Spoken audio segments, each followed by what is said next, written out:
Hey guys, it's Lisa, and I just wanted to share with you something that I came across the other day that I thought was really helpful. A lot of times we hear people talking about finding their passion or discovering their passion.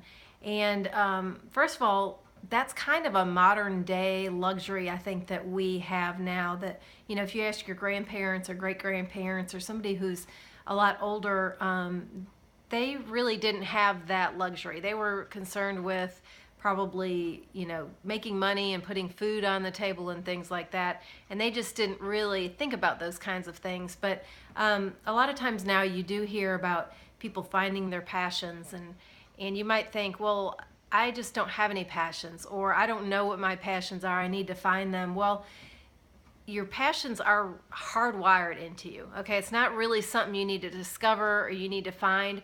They're really already inside of you, and there's some ways that you can kind of uncover those passions. And I just wanted to go over three things that you can ask yourself, three questions. And I want you to write these down and just be really, really honest with the answers. You don't want to write down answers that you think will be, socially acceptable, or that will, your peers will admire about you or anything like that. This is just something that you can do. So you be really honest about it so that you can see what it is that really makes you tick. So the first thing is to imagine that you have all the money that you would ever need. And you've already paid off your bills, and you've already traveled everywhere you want to travel. And so now you're at home, and you just are sitting there. And what would you do for fun? What would you do that would make you feel satisfied or feel accomplished? Okay, and write that down. The second thing is think about somebody in a professional aspect who you admire, who you think, wow, I would love to go to work and do that every day. And what kind of business is that? What kind of industry is it? And more so, what are the functions of that job? Because honestly, it doesn't really matter what industry it is. It doesn't matter what product it is, if it's selling a product or whatnot. It's really, what are the functions inside of that job that make you think, yeah, I would like to do that, and write those down.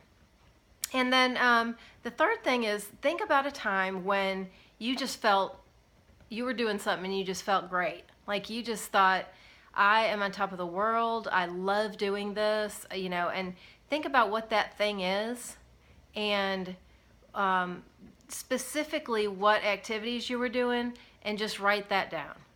And, like I said, be really honest about it, and just know that not only do we have the luxury of